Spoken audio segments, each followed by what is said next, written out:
Urgot, not beautiful. The bright sun shone over the fresh snow of the battleground at Sumner's Rift, a stretch of land encompassing a mountainous forest. Two bases sat at either end of the great forest. Immobile stone sentries guarded against anyone who would attack the walled bases, protecting the glowing buildings of great glowing energy. Behind the trio of buildings sat a greater construct, bustling small warriors and wizards in cloaked robes rushing in and out of the building, arming the base for the arrivals of what seemed to be a war. And sitting further behind the bustling behemoth laid a circular glowing platform that was raised up off the ground by a small flight of stone stairs. The gentle balls of small light danced around the platform quietly, making no intentions of ever changing their lazy flow. Just then, in either base, the skies darkened. The small minions paused only slightly to notice the change in weather before quickly tasking themselves with what they were up to. As if to meet the darkening sky, the ominous platforms too began to stir and stake. The small balls of light following suit. Chilling wind picked up and trees rocked from the hills as the air itself began to thin out, making way for a tremendous passage of energy.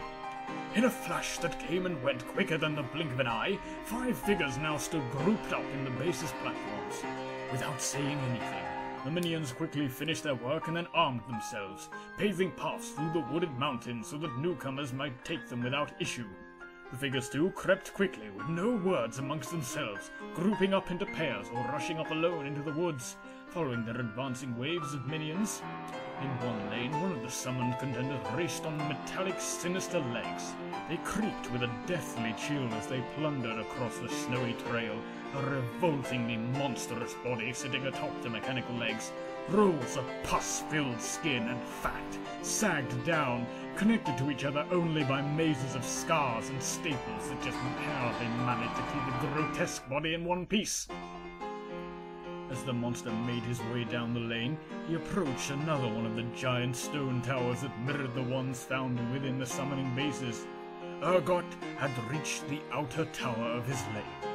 The great monster froze, one hellish, burning green eye surveying the landscape, while the other eye lay dead, hidden behind a glass lens that gave the image something might be working under it.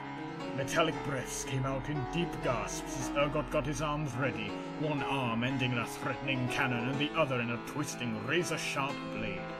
Urgot's wait was a short one, as the horizon quickly perked up with moving, growing shapes. Leading the charge were minions that were much like Urgot's, possessing only blue armors and robes rather than the purple ones Urgot's waves had donned. As the two opposing waves of minions rushed to confront one another, Urgot shifted his eyes to another, more interesting sight. A winged, fully armored warrior flew a few hours across the cold ground, a large, intimidating sword clasped in her hands. To her side, a robe woman strode, holding an icy bow to her side. From under her dark robe, snow-white hair whipped itself into the freezing air. Urgot readied himself. The two approachers began making short work of Urgot's minion lines, chopping them down with ease and allowing their own minions to advance. Urgot simply aimed his cannon arm and began to fire. The robed archer reacted first, quickly jumping to the side of the blast. It would have been a clean getaway were it not been for the pulsating gas that spewed from the blast. It coated the robed figure, making her recoil back to cough and cover her mouth. The winged warrior simply flew above the scoop of the gas, safely in the air. "Ash, you must move!" came a commanding female voice from behind the dark helmet. The robed figure nodded in understanding and quickly turned to make her getaway. Urgot, however, just cracked as much of a smile as he could from behind his Darth Vader-like mouth encasement. He fired a different shot, one not firing in a straight line, but instead twisting in air, moving towards the robe woman with pinpoint accuracy. The winged judicator was the only one to notice this, as Ash was quickly running with her back to the homing missile. The flyer quickly adjusted her wings to dive and rescue her companion, but her speed was no match for the winding missile. It struck the back of the small-framed Ash dead center, bloodily ripping into her back and rupturing her lungs. Kale only stopped in horror as she watched the missile detonate, sending the entire top half of her friend into a bloody explosion that dotted the pure white snowscape. Urgot cackled in triumph and quickly used Kale's hesitation to charge towards the remaining target. Kale turned in anger to the scuttling nightmare and began to raise her sword in battle of her foe, but Urgot proved much too quick for both Kale and his slow-moving body. With a great leap, Urgot grabbed Kale in midair, his metal spider legs clamping down on her with power Kale could only submit to.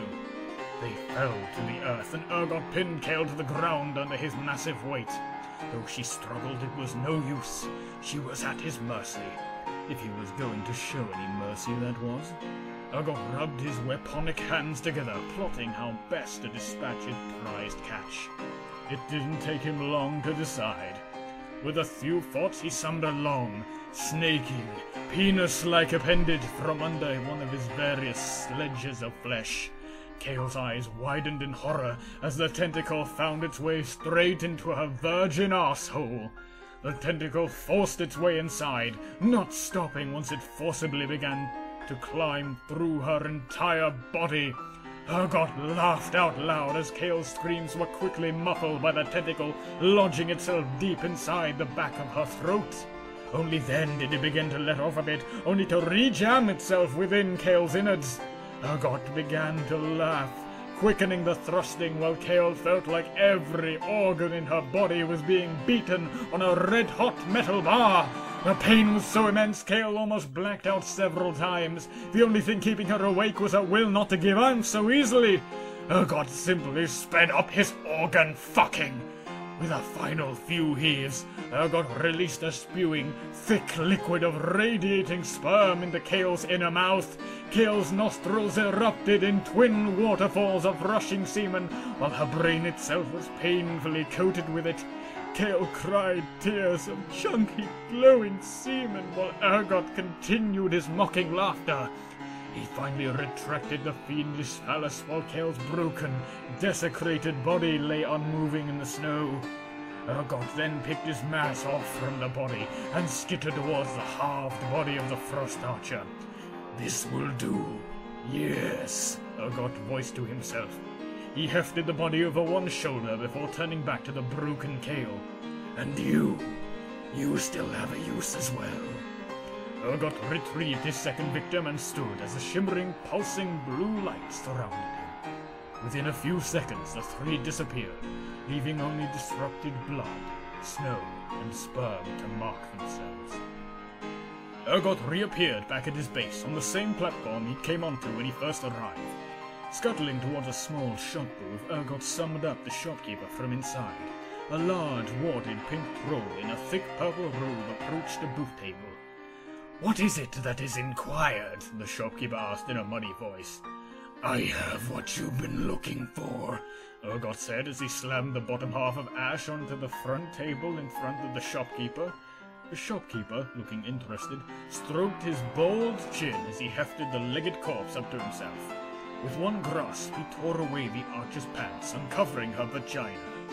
He silently bit away, removing the entire vagina in his gaping mouth with only one bite. He gnawed away at his as a fat kid would, while consuming a spongy hostess cake, licking his lips as he finished. "Is good," was all he said as he placed the rest of the course behind the shelf and reached back to something else. "And then, of course, I would like what is to be mine then," Urgot demanded as the keeper of the shop placed a large spike metal phallus on the shelf. "Yes, it's yours." The shopkeeper nodded as he disappeared back into the shadows of his shop booth, eager to enjoy the rest of his new meal. Urgot chuckled as he rammed the sharp metal end of the dildo into his large belly button, securing it with his own skin. With his new stomach dick, Urgot again continued out of his base to hunt for more victims, his second prize still draped over his arm. It wasn't long before Urgot came to heads with his third enemy. A tall, commanding man with a powerful sword that rivaled that of Kale stood in the midst of a large minion battle, easily chopping away of many of Urgot's minions. Urgot moved in. The large warrior took quick notice of Urgot, along with who he had in tow. With one war cry, the warrior leapt forth and charged Urgot. Urgot, however, was prepared. He sucked his immense stomach in, and with it the dildo. As he gathered kinetic energy from the power within his own stomach, Urgot forced his back to arch inwards, letting loose the muscles in his stomach. The spiked feathers rocketed out in a bloody launch, bolting it straight into the battle-erected penis of Garin. Garin shot back in pain and pleasure as the hard, cold dildo ravaged his urethra and rocketed into his scrotum, scorching his testicles with erotic fire. Urgot used this to his advantage, shooting his worm-like penis to Garin's neck. He wrapped around the neck, constricting it with his slender yet powerful penis. Garin tried to fight, but his fingers couldn't hope to pry the powerful cock noose from his neck. But Urgot had more in store for the defenseless Garin than simple lynching. No, he had much more. Urgot jerked with powerful quickness on Garin's neck, quickly and forcefully ripping the head from the bloodied body. Urgot laughed as he head-fucked the severed head, using its eye sockets as a twin vagina. Once he was satisfied, he slung Kale down from his shoulder and again prepared his satanic sex drive. He held Garin's head from the hair as he moved it over Kale's now exposed vagina. He slammed his penis as hard as possible into Garin's tongue, forcing himself inside of it. Like a puppet, Urgot began controlling Garin's tongue, as quickly started to fuck Kale's bruised vagina with Garin's cold, dead tongue. Kale murmured a bit in her sleep as Urgot forced the tongue deeper and deeper inside of Kale. Oh, Garin, Kale whispered to herself as she began to wake up. She stared down at the head with moist eyes, thanking the gods for what she'd experienced before was nothing more than a hellish nightmare. Then she saw what was connected at the end of Garin's neck. Kale's scream shook the forest as she tried to struggle away from the disgusting puppet. Urgot, just as he always had, laughed. Picking the puppet up, he bludgeoned Kale in the face with the forehead of Garin's severed head, crushing Kale's skull and denting her brain. Kale, now a vegetable, back on the ground. Urgot laughed as he discarded the head and moved back onto Kale, his new sex toy. Urgot positioned himself over Kale's bloody dent, flexing his muscles until his anus, now a rather large hole in his waist, open. He took a large, chunky, winding shit onto Kale's face. Blood and feces combined as the shit slowly oozed down into Kale's head. A splash of urine joined the fray and quickened the shit's descent into Kale. Kale was now effectively Urgot's human toilet. Urgot smirked, another fiendish smirk as he heaved Kale back onto his shoulder, the piss and shit rolling out of Kale's back and face down Urgot's back. "Let's go.